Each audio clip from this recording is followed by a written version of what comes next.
You meant one thing and you were misunderstood. Your friend or family member took it as an offense. And there starts that coldness and that awkwardness in family reunions. You know what I mean, right? Did you ever feel like that sometimes? Usually, when someone feels like that, the next step is discouragement and sometimes even depression. Also, sometimes frustration and outbursts of anger are also possible when we feel like that. So, what is the right way to deal with these feelings and avoid all these negative effects? Can I use situations like these to constructively make a difference?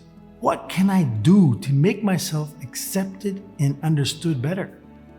Or better yet, what would a saint do? Today, we will look at Padre Pio's life, and we will see that he had the right to say, "No one understands me." Did you know that Padre Pio, a canonized saint, known for his miracles and profound holiness, was once persecuted by religious authorities? Now you could ask, how could this happen? He was a man who healed the sick and inspired millions. Yet, he was accused of deception, was silenced, and stripped of his ministry. Padre Pio's life was more than just a story of miraculous healings. It was a battlefield of faith. He faced serious accusations, was blamed for manipulating the faithful, and even accused of mental instability. All under the watchful eye of skeptical authorities. To the world, he was a miracle worker, but among the religious authorities, he was seen as a potential threat. But despite it all, the crowds kept coming, drawn by something incredible. Why was he seen as a threat? Who was behind the efforts to silence him? Right from the beginning, Padre Pio's life was anything but ordinary. Imagine people traveled far and wide to catch a glimpse of him, drawn by his ability to read souls in the confessional. He was a man whose life was cloaked in mystery. Yet, while the faithful saw him as a sign of hope, unfortunately, others within the church viewed him with suspicion. So, was he a saint or was he fooling everyone? And if he was a saint, what were they all afraid of? And why would they turn against someone so loved by everyone? By 1919, news of Padre Pio's reported miracles had spread like wildfire. Pilgrims began pouring into San Giovanni Rotondo, eager for his blessing or moment in his confessional. And also the donations to his monastery, they soared. But so did the jealousy of the other institutions that were in the area. As Padre Pio's reputation grew, so did envy, slander, and misunderstanding begin to rise against him and his Capuchin brothers. They claimed his popularity was a dangerous distraction. Some went as far as accusing him of being possessed by the devil. Can you imagine that? So the controversy reached the highest levels of the church. Even Pope Benedict XV, who referred to him as a truly extraordinary man, could not prevent malicious accusations from reaching the Holy See. Members of the secular clergy filed reports against the strange friar, urging the Pope to take action. And the Archbishop of the diocese actively sought to discredit Padre Pio. Accusations and testimonies were compiled and sent to the Holy Office, with claims that Padre Pio's ministry had fostered idolatry among the faithful. Fueled by the animosity of his skeptics, suspicions about Padre Pio just deepened. And in 1922, shortly after the death of the Pope Benedict XV, the Vatican stepped in. They didn't just question Padre Pio's sanctity, they shut him down. They imposed strict measures to isolate him, to the point where he was forbidden from hearing confessions or to celebrate Mass in public. He wasn't even allowed to correspond with his spiritual children.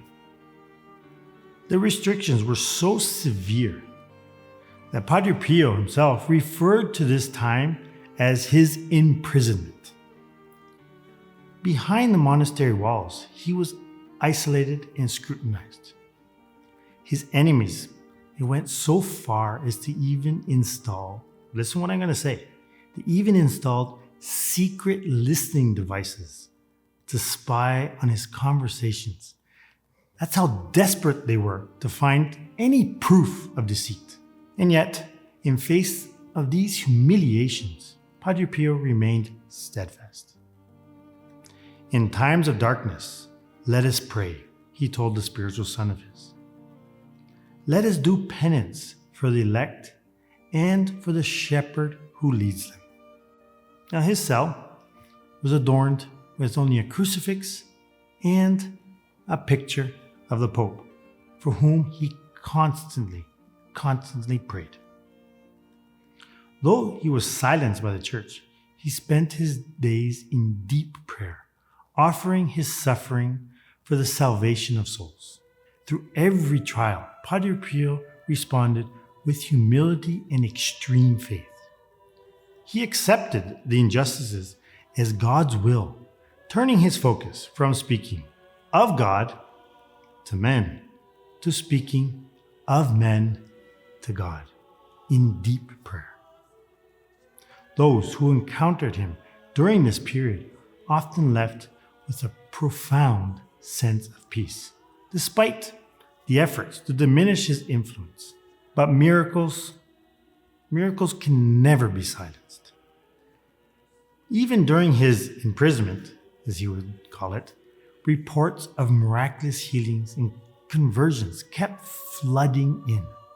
There was one of a woman who was paralyzed for years, walked after going to one of his private masses. Another claimed to have been comforted by Padre Pio in a vision, even though she had never met him. These stories began to spread, as you can well imagine. Even as he remained confined to the monastery, the more his enemies tried to contain him, the more his influence grew. Finally, in 1933, the tide began to turn. The Holy Office began to ease the restrictions they had placed on him. And Padre Pio was finally permitted to celebrate Mass in the monastery church and to begin hearing confessions again. Albeit, he was under a little bit of limited conditions. But by 1934, he resumed his pastoral work, and pilgrims began flocking to St. John in Rotondo again, drawn by the reports of miracles, conversions, and above all by his holiness. However, nearly 3 decades later, once again, controversy resurfaced, and in 1960, a Vatican investigation led to a media storm. Articles from all over the place accused Padre Pio of financial irregularities, labeling him the richest Capuchin in the world. Despite these slanders, the faith and devotion of his followers remained steadfast. Over time, the truth of Padre Pio's sanctity prevailed.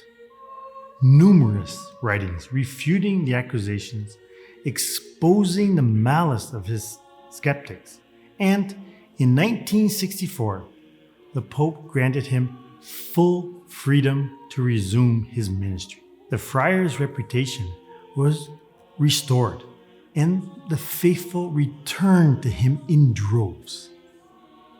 The story of Padre Pio is not just one of miracles. It is a story of a man who was misunderstood, persecuted, and silenced by the very church he loved. Yet, he remained unshaken in his faith. It's a story of resilience and grace, a reminder that light triumphs even in the darkest of trials. Today, his life continues to inspire millions around the world, proving that holiness is not without suffering, and that true faith always prevails. Now, time for my magnifying glass.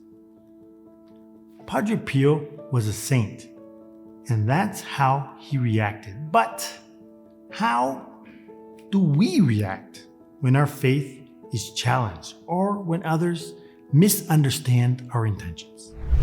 Just like Padre Pio, we may face moments where our beliefs are tested, where we are misjudged or even silenced.